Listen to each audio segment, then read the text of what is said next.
to discuss this World Cup qualifying window, the impact of this World Cup qualifying window for the Brazilian national team. We know they find themselves in a vulnerable position, finding their fifth place in the Copa America, the World Cup qualifiers for Carambol. They've disaster start for them. Standards was 3 wins, a draw, and 4 losses. They had a poor they had they had a poor qualifying window this past window. They had that uninspiring, dreadful win over Ecuador, and then they had that loss against Paraguay. Very, very disappointing loss to Paraguay, where they went to away at Asuncion, uh, Asuncion, and yeah, it was it was it was it was it was a poor result for Brazilian national team.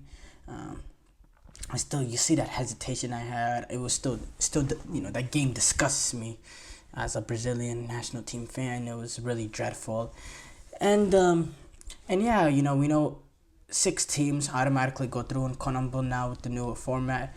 The seventh team goes into an interconferential confederation playoff. Uh, and Brazil, they find themselves in fifth place, but they're tied with sixth place, and they only find them a point ahead of seventh place Paraguay and eighth place Bolivia, with those two on 9 points. So it's really really tight, and it's really sad the position we find themselves. Brazilian national team find themselves in 8 games through the window. 8 games through the window. There's 16 games this Colombo World Cup qualifying period. So we're halfway through, and it's not been good enough. The one saving grace, if you do have for Brazil, is the games you have this window are against the bottom feeders of Conmebol. Um, Chile is an old unit being managed by Ricardo Gareca that has a lot of players that are just way over it. Players we saw Conmebol America. These are the same players we saw Chile's golden generation that won multiple Copa Americas. The Islas, the Eduardo Vargases, the Alexis Sanchez's. This Chilean team just lacks the quality of past Chilean teams. They're nowhere near at the level. Peru, they're a shocking team. They're terrible for their standards. They're nowhere near the really good Peru team that made the World Cup in 2018. They're at a really low point. So those are teams, in my opinion, pretty no the low points of Conmebol, and Brazil gets to take on Chile. They have to go away to Chile, and then they take on Peru at home. I do have to say, anything less than 6 points in these 2 games will be a complete unmitigated disaster. And I do have to say, I'm surprised that Dorvel Jr., the pressure is not mount on him. We hear a little bit here and there in terms of criticism, but the pressure is, there's no huge criticism right now I'm seeing from the Brazilian media. I'm really, really surprised, because, again, since he's taken over for Brazil, yes, he had that initial international window in Europe where they had that, win against England at Wembley, and then that draw against Spain. But since then, poor in Copa America, poor in World Cup qualifiers. The pressure needs to mount. Not, it doesn't need to mount, but the pressure will arrive for Dorviel, and it's a critical international window, and Brazil, they'll be doing this international window without the likes of Vinicius Jr., who has suffered a knock and will not be available for Brazil with the neck injury. This is a Vinicius Junior that you know, quite frankly, is nowhere near the Vinicius Junior that we see for Real Madrid for the Brazilian national team, and it's important now. You know, Brazil still Neymar still not back. It's important for the emergence of what we've seen from Rafinha out of Barcelona.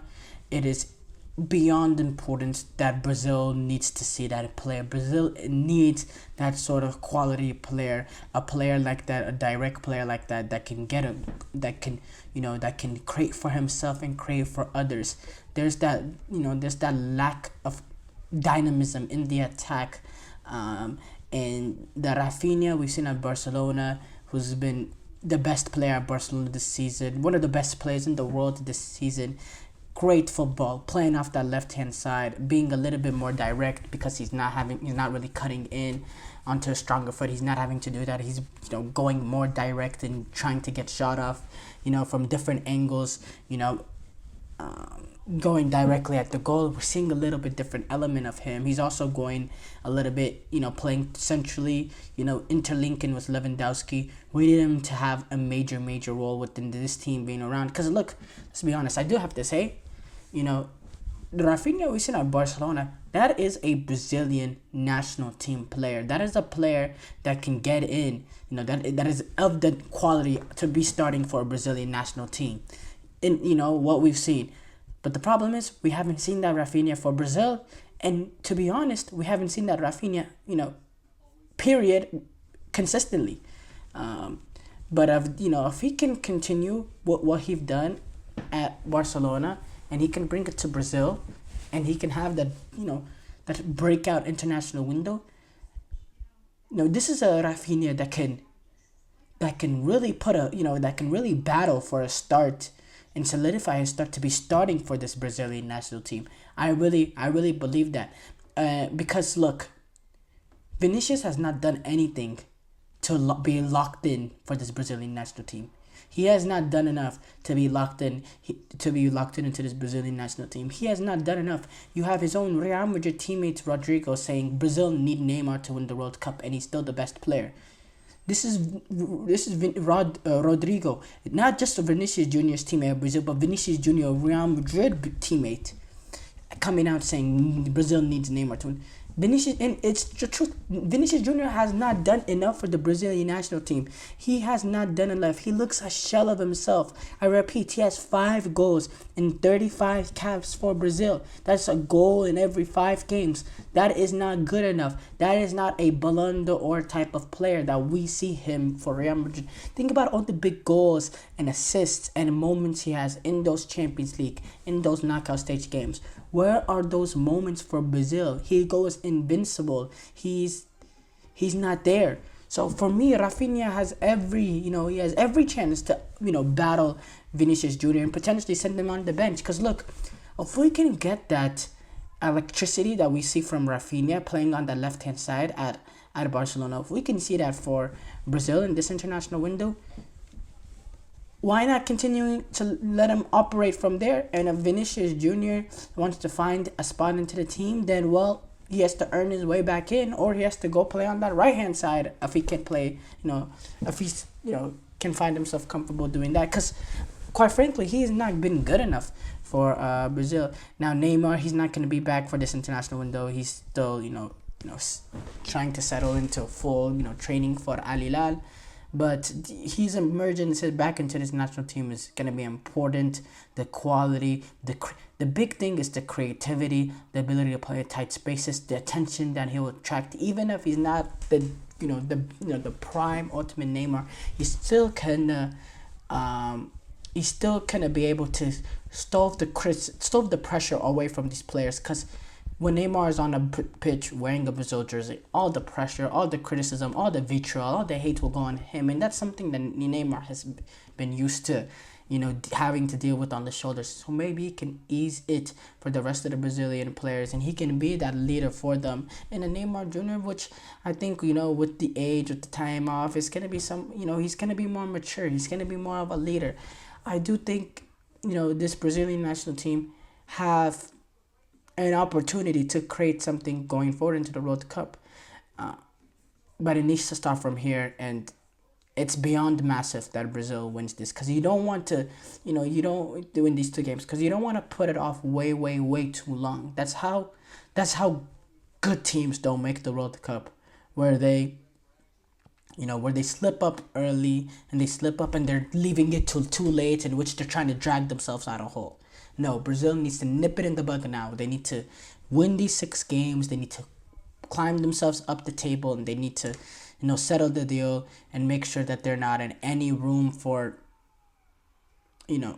any room for potential, mistakes down the line.